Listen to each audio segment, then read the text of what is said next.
Hello,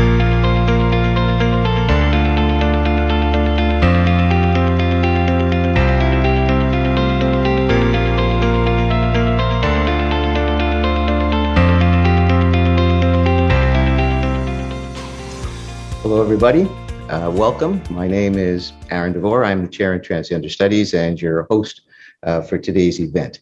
And we start at the University of Victoria with a territorial acknowledgement, and we acknowledge with respect the Lekwungen-speaking peoples whose traditional territory the University of Victoria stands, and the Songhees, Esquimalt, and Wasanich peoples whose historical relationships with the land continue to this day. This event is one in many that you will be invited to this year, which is the 10th anniversary of the founding of the Transgender Archives.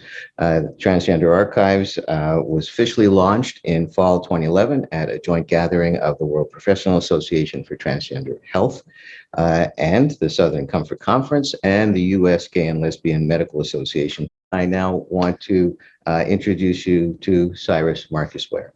The title of his talk is Touch Change, What I Learned at the Transgender Archives. Cyrus Marcus Ware is a friend of the Chair in Transgender Studies and the Transgender Archives. He is a Vanier scholar, a visual artist, an activist, a curator, and an educator. He uses painting, installation, and performance to explore social justice frameworks and Black activist culture. His performance works have been part of festivals across Canada. He's part of the Performance Disabilities Art Collective and a core team member of Black Lives Matter in Toronto. And his ongoing curatorial works include That's So Gay and Blackness, Yes, Blackorama. So in this talk, Dr. Cyrus Marcus Ware will be exploring the role of archives and community building and remembering who we deem as inherently valuable. Thank you so much, Aaron, for that introduction. And thank you to the Transgender Chair and to the Trans Archives for the chance to come back. I was so excited to see the announcement of the 10-year anniversary and want to congratulate you on 10 incredible years of bringing our stories to life. We so need this, especially now. I'm coming to you from Tkaronto, from the part of Tkaronto that was underwater at the time of the Toronto Purchase. That makes the area that I'm in the unceded territory of the Mississaugas of the Credit. This area is Three Fires territory. It's also home to several great peacekeeping systems, including the Haudenosaunee Confederacy and the Dish with One Spoon Wampum. Some consider this area part of Treaty 13, although as I mentioned, this part was underwater at the time of the Toronto Purchase. It's an honor to get to come from these territories to join you out on the west coast of Turtle Island. I'm going to start sharing my screen, and I want to take you through my experience at the Trans Archives, which has just been so incredible. So yes, my talk is called Touch Change, What I Learned at the Trans Archives, but the subtext is how to find home and community through the archive as a space for remembrance and joy. And that's definitely what I found when I came home to the Trans Archives. So I'm somebody who's been very interested in the idea of archiving, in the idea of how and what we remember. I was part of the Marvelous Grounds Collective, which was a project run by Dr. Jen Harita-Warren out of York University that looked at Q2 BIPOC histories in Tkaronto and Toronto, and in particular looked at this idea of the archive and the possibility of counter-archiving, of remembering in different and new ways. We ended up creating two book projects through Marvelous Grounds, the book Marvelous Grounds, Queer of Color Formations of Toronto, and the book Queering Urban Justice, which explored queer and trans space making and history making in Toronto. Through my work and love with Marvelous Grounds, I really fell in love with the archive. I had perhaps what Derrida would call archive fever and or counter archive fever maybe, and I was really interested in exploring the archive as a site of resistance and possibility.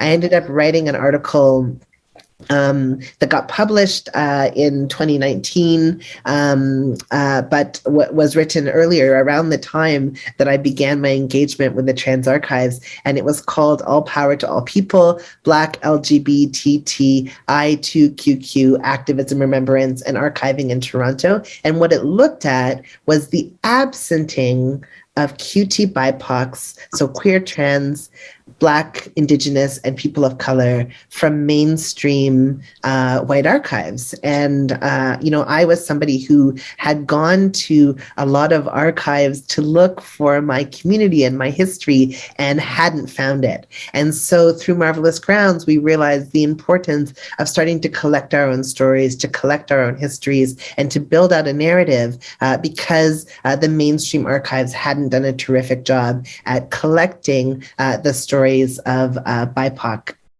folks here in this north part of Turtle Island. So through this research, I interviewed Monica Forrester, a Black trans artist, activist, organizer who is based here in Toronto, who started an organization called Trans Pride Toronto, which you should all know and check out, and has been doing street-based outreach with trans folks and trans sex workers for almost 30 years now. And I interviewed her for this article. And one of the things that she said, I wish we had back then, thought more about archiving, and I wish we had sort of held on to the pictures and the flyers and the posters. And of course, the reality is that, but she said, the reason why they didn't was because they were so focused on survival, because life and livelihood wasn't guaranteed. Right.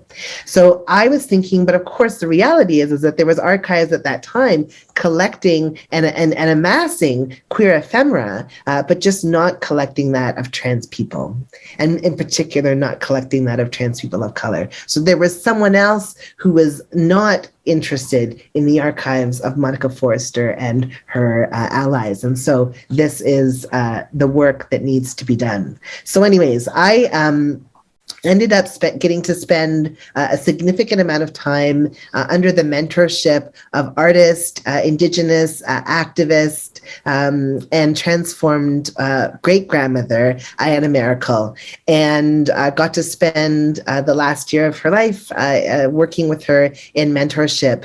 And I became familiar with the Trans Archives because when I was working with Ayanna near the end of her life, we asked her this question. She was very interested in this, wondering how and in what way she was going to be remembered.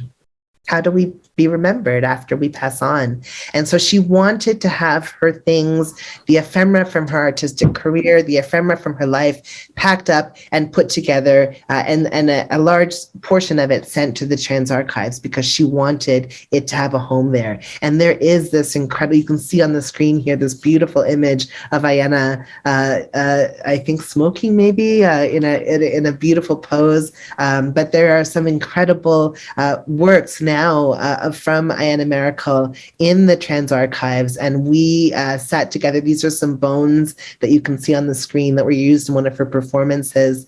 We actually sat together, some family of hers, chosen family, and we packed up her things. We cataloged her things. We put them in boxes. We labeled them, and we shipped them off to the Trans Archives for safekeeping and for preservation, so that her memory would always be remembered. So I was familiar with the Trans Archives. And then in 2017, or to early 2017, I had a conversation with curator Vanessa Kwan, who's a gender variant, a curator and now director of Grunt Gallery, who was very interested in my work in archives and asked me if I'd be interested in doing a project that rooted archives at its core. And of course, I was all over it because I have archive fever, or counter archive fever, and I was really interested in this idea. And I said, well, I know where I want to go. I want to go to the Trans Archives. I want to go and see if I can find our stories there. I want to go and see if I can find a sense of home.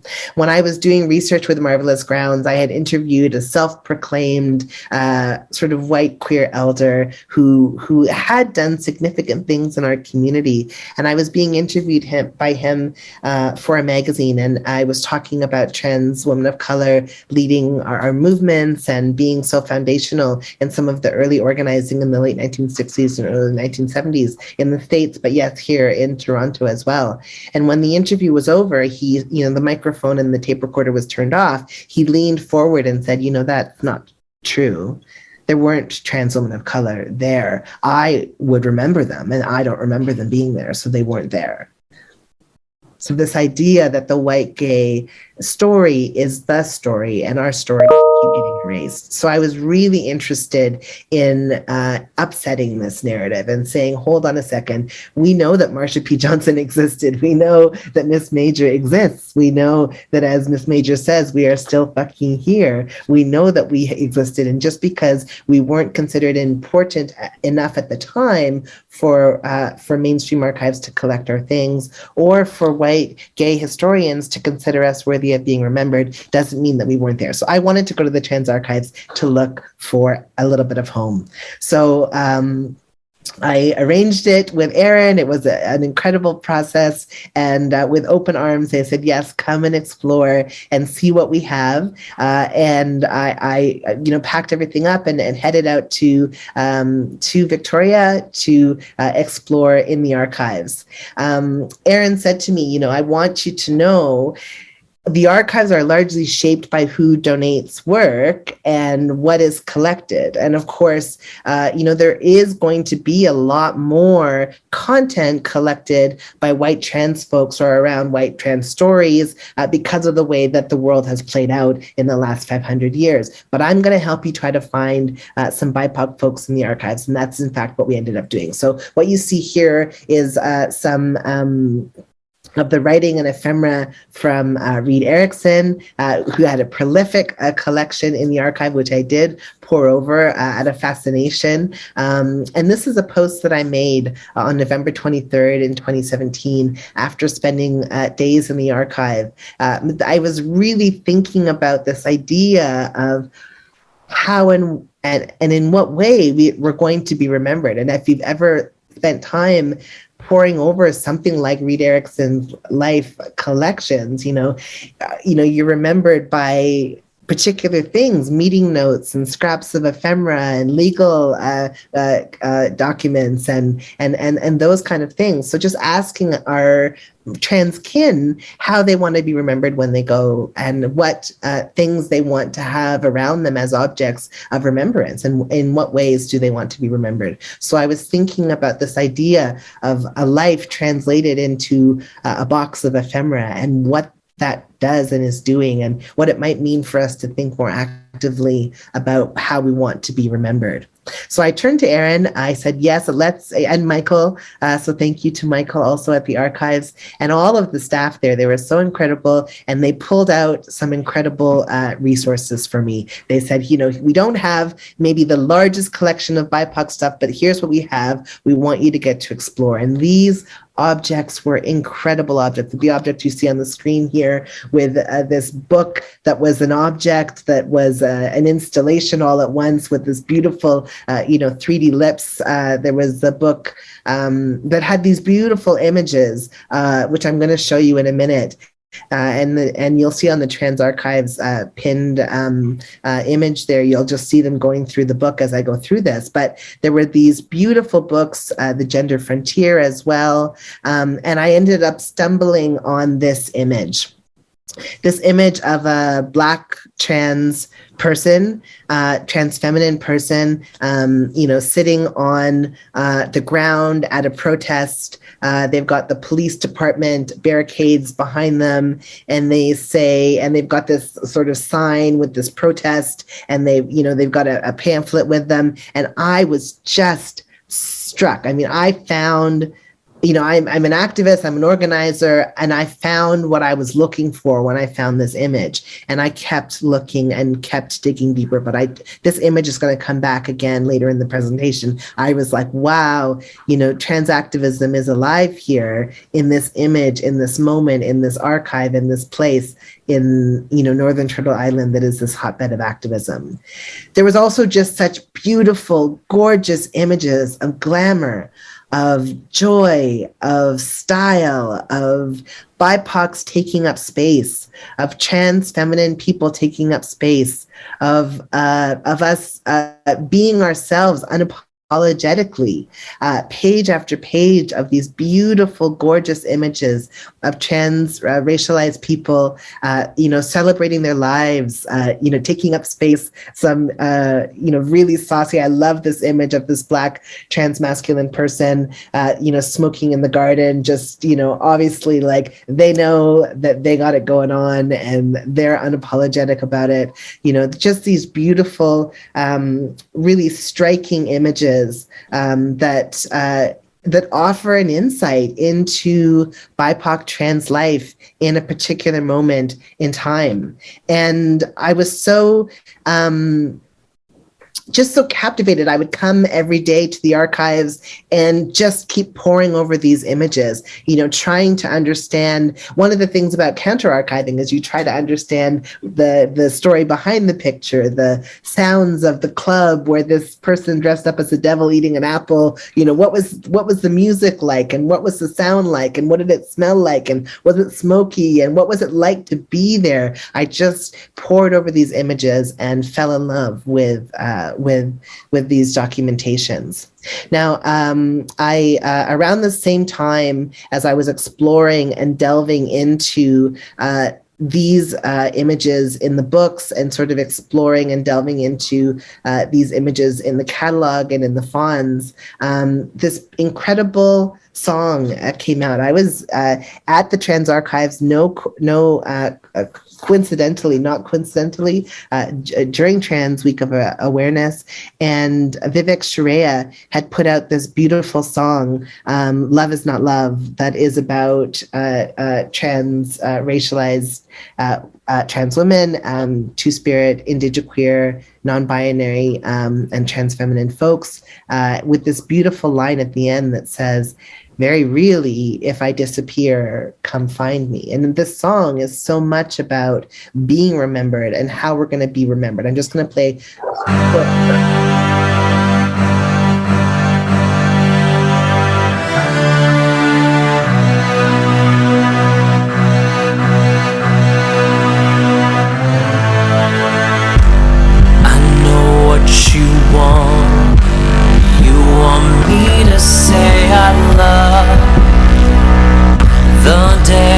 So that was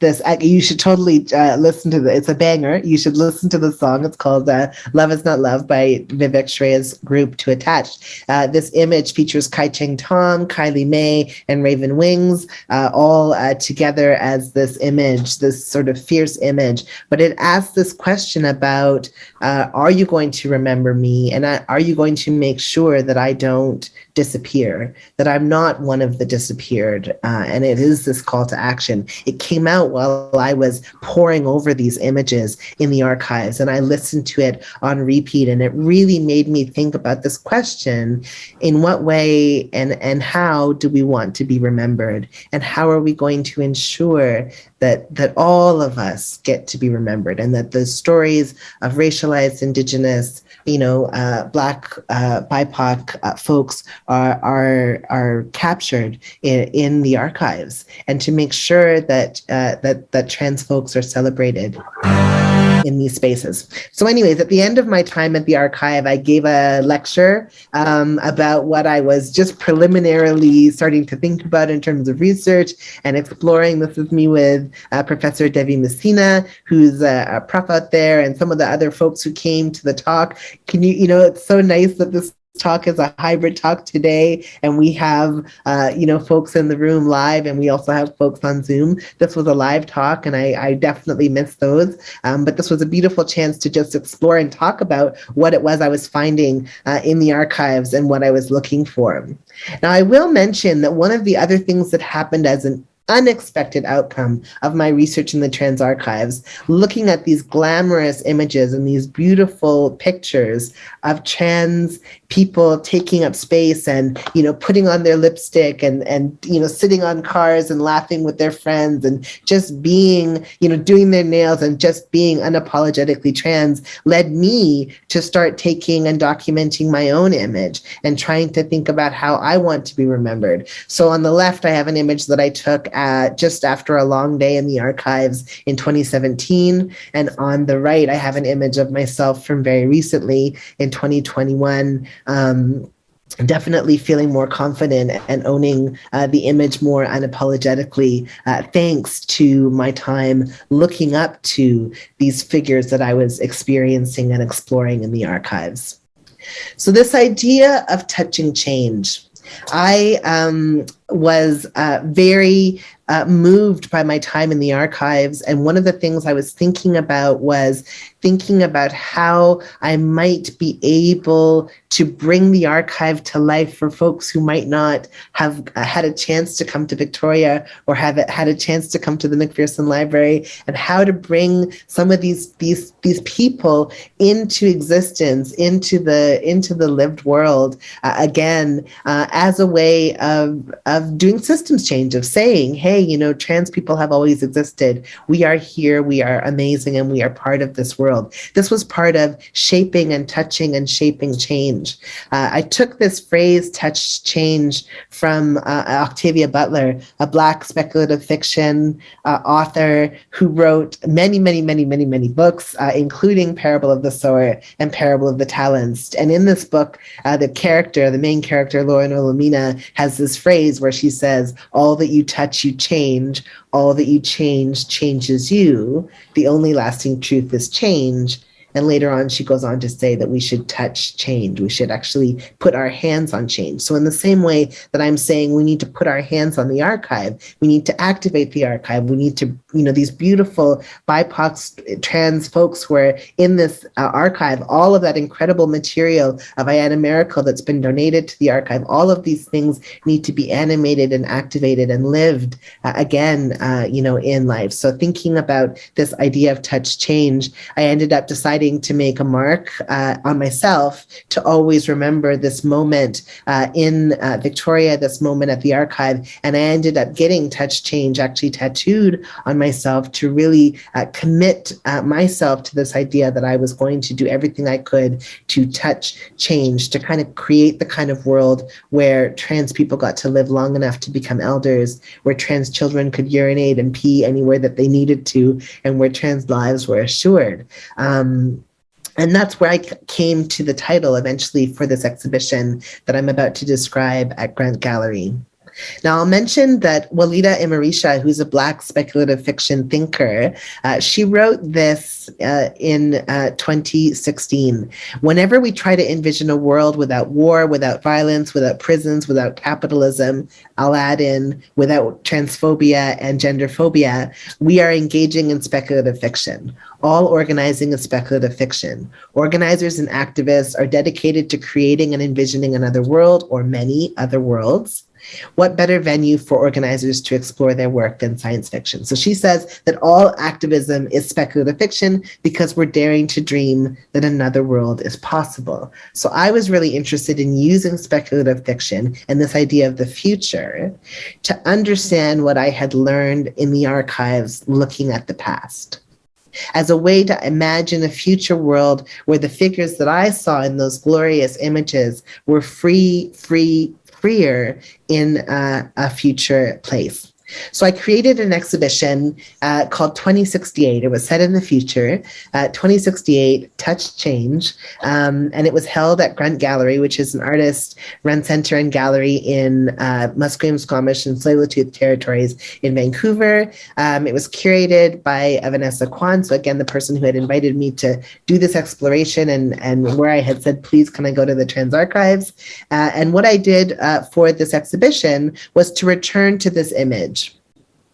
To return to this image as a central image where I imagined her in the future. I imagined this trans entity in a future world where they were protesting and they were part of a movement that successfully transformed our social world, our society. So I created this speculative fiction story that the exhibition was premised on. So drawing on Walida Imarisha's idea that daring to dream that another world is possible is speculative fiction. So why not dream into it? So I created the story that started in the end. It was Black in the end. Black people, Black power, Black magic. We started a revolution with our Indigenous siblings and siblings of color, and we went out in the blackest of nights and lit the fires of resistance. And it goes on. So this story, this is a broadsheet that we created as a multiple, an artist multiple in the exhibition. But this story that I created, we ended up, this is what this I'll actually just show you the whole story. So it's as I say, we started resistance. 50 years ago, we stopped the ghastly Black Death spectacle spread across the media by taking the fight, and we fought and we won. As Assata Shakur said, we were. And we began rebuilding our communities, creating and ensuring self-determination of all living beings. 50 years ago, before the fires of change spread rapidly across this continent, visual artist Cyrus Marcus Swear in the northern part of Turtle Island to research Black trans histories in this place, to explore the archives of our lives. And so it sets up this idea of a future archive. So we gather to remember a time in the past when things weren't rooted in Black power as they are today in 2068. The archive of our past, of 2018, of 2025, of these key moments, this archive is yours, it is all of ours. We must put our hands on the archives as we remember what has happened here in this place. All power to all people then and now. So this text, we actually ended up writing on the wall of the gallery. So you'll see the drawings are installed here, which I'll talk about in a moment. But there's actually text that is spread across, and you can see part of it being written here. Well, the volume slide on this, but you can see part of the text being written here. We ended up projecting the text onto the wall and drawing out the speculative fiction story so that in the middle of this visual art exhibition, there was a speculative fiction story that imagined a future where trans people were free, where the archives were activated, and where all of us had our hands on the archives and were engaging with them. So this is the text spread out around the gallery. You can see it was up and down, and it sort of told this whole story. And this was the broadsheet that we created to make it. Now, I had this idea that I wanted the text written across the top of the wall of the gallery, but hadn't quite thought through that this was going to mean that I was going to have to climb on the tallest ladder known to humankind and get all the way to the top and actually draw and color in these letters. So this is me conquering my extreme fear of heights and my experience of vertigo and working to color in the letters. So these were drawn directly on the wall and told this story about a Black trans future where everyone had survived. This drawing was also drawn directly on the wall. So I worked with the scaffolding, and I chose to draw her, this person larger than life, a little bit larger than human size, to really honor and celebrate this activist, this unknown activist that I found in the Trans Archives in the basement of the Macpherson Library at University of Victoria. To draw this human, I ended up working with graphite, and I drew directly on the wall on a tall scaffolding. drawing from source material that I had gotten at the Trans Archives. This is me, a little bit of a time lapse of doing the drawing. It was a chance for me to study and to really consider this human and to try to understand what led them to that protest. What led them? Had they been protesting all day? Had they just sat down? Had they just arrived there? Did they know? Were they? What was it that they were? What was on the flyer? What was on the pamphlet? So just really thinking through. I chose to leave the poster board and the flyer blank so that you could imagine it was filled in with whatever activist content that you wanted to imagine. So you can see the rough texture of the drawing because it was drawn directly on the wall. So this is the process. And again, this is coming from this beautiful photograph that I found in the Trans Archives. And there's the finished drawing, and there's me at the opening. Again, we went out in the blackest of nights and lit the fires of resistance and revolution. Now, along with the drawing directly on the wall, there was also drawings and portraits of Black, queer, and trans, mostly trans, and gender nonconforming people spread out throughout the exhibition space. These were all folks who had a relationship with British Columbia, with Squamish, Musqueam, and Tsleil-Waututh territory, or Squamish territory, or Lekwungen territory.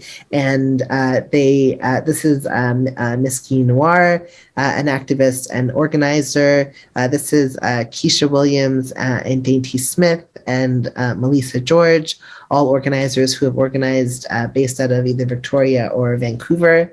This is a portrait of Hampton Gerbrandt, who's a musician and an artist and an activist who's organizing in Squamish, Musqueam, and Tsleil-Waututh territories in Vancouver, and who I got to spend time with in 2017 when I was out and documented them, and actually ended up drawing 2 portraits of them for the exhibition. This is Maria, who's somebody who I met when I was exploring Salt Spring Island, because I also did a little mini archive within the archive trip where I went to Salt Spring Islands to see about the archives of Black history on Salt Spring, because there's quite a hotbed of Black history that happened on Salt Spring Island. So I went on the trail trying to find stories and history, and I met Maria, a Black woman who was organizing and working there, and drew this portrait of her. She actually ended up coming all the way down from Salt Spring to the exhibition opening, very, very pregnant, maybe about to give birth any moment, but came all the way down to get to see her portrait. And it was amazing to get to reconnect and to get to be together. I also got to draw portraits, and this is a little bit of a process shot showing you how it went, of drawing Lady Kona, Nubian Imp, who's a non-binary artist and activist, Black activist based again in Vancouver, and who I got to draw just in this moment of sheer joy, which is again sort of responding to what I found in the Trans Archives, which were these images of trans joy and trans liberation in the BIPOC images that I found. And so I got to capture Kona's joy in this moment. And then this is us together in front of the portrait. And what I loved about this was that, in this moment of laughter, in this moment of explosive Black, queer, and trans joy, we get to see the moment of possibility. We get to see the future. This is me leaving the exhibition opening with a similar smile to what Kona had on her face. And I think that it's good medicine coming together and gathering in these spaces and remembering that there is space for BIPOC joy and that we need to center BIPOC trans joy always. We had a couple of folks come up to see the exhibition, including Leah Lakshmi Piepsina Samarasina, a non-binary organizer and activist who's based in Duwamish territory in Seattle. And this is us just sort of in front of some of the exhibitions. But anyways, I wanted to tell you a little bit about the process. So I returned to that song, Love Is Not Love, when I was working on these drawings. I was thinking about my time in Victoria, and that song really punctuated my time in the archives because I was listening to it over and over. So I listened to it on repeat while I worked on these drawings of, activists, Black activists who were organizing in British Columbia. This is Omi Shrey Dryden, who organized and lived in Squamish, Musqueam, and Tsleil-Waututh territories in Vancouver, and went to UBC and is now chair in Black Studies at Dalhousie University, but spent a lot of their early grad time in British Columbia. So these are some of the process shots of this portrait of Omi Shrey, which I got to draw while listening to Vivek Shreya's Love Is Not Love. Again, here is Melissa George, who's an activist and organizer who is based out of Victoria, and who I know now is at Nottingham, and I think just got transferred to be a prof at Oxford, and is doing incredible work in organizing. And I got to capture their portrait. They're a non-binary Black academic, and you can see the text goes through. There's the portrait directly on the wall, and then you can see the other portraits. We chose to have the portraits staggered, have some of them high up, have some of them low, have some of them so low that they were touching the ground. As a way of kind of having the viewer be able to kind of go up and down and follow this story about futures and about touching change and about putting our hands on the archives. This is a portrait of Troy Jackson and Al-Farouq Kaki, both who have long history in Vancouver, organizing. Troy is a musician and activist, and Al-Farouq Kaki is an activist and human rights lawyer, a refugee and human rights lawyer. And this is a portrait that I got to do of them. And again, these are just some more shots, again, of the gallery with the text and the portraits. So just before I left Vancouver and finished off the process when I had first visited the archives, I did an artist talk at Grunt Gallery, and I got a chance to work with Kona again, who is a visual artist and a performance artist. And together we talked about performance art as trans and gender nonconforming people, and we got to talk about being Black in British Columbia, and we got to talk about all of the things in between. So it was great to get to experience that and to get to do that as well. So a talk at the archives in the beginning of the project and a talk at Grunt at the end of the project.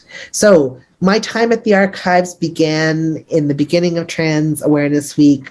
I actually went to the McPherson Library. I saw in the intro that we showed at the beginning, there were little clips about the great things that you can do with the archives, including Nacho Night. And I got to go to a Nacho Night, and it was incredible. I got to meet other trans people through Aaron and Michael. I'm so thankful for those connections. And I got to fall in love with these beautiful, glorious, gorgeous pictures of BIPOC trans folks who are in the archives. And what I'm hoping for is that others are going to now go to the archives and be able to experience Ayanna Miracle's work and be able to experience some of the collections that I just told you about. Go seek out these books, Trans Cuba, The Gender Expression, and Ayanna Miracle's work, and see how we can put our hands on the archives and get involved with touching change. This is how the project began, and this is how the project ended. This is me and the curator and one of the portrait subjects lying on the ground of the gallery at the end of the exhibition, totally spent because we had given it our all. So that is what I learned at the Trans Archives. I learned that there is a home, that there is space for BIPOC stories in the Trans Archives at UVic, and that space is growing larger with every donation. There is some incredible works there, and the staff and team are there to help you find whatever you need. For me, I was interested in an artistic exploration, so I was really interested in these images and trying to understand them better by drawing them larger than life. You may have a different area of interest and a different curiosity. I would encourage you to visit the archives and to follow that curiosity and explore where it takes you. Thank you so much again to the Trans Archives for supporting my research, for supporting my work, and congratulations again on 10 incredible years. Thank you.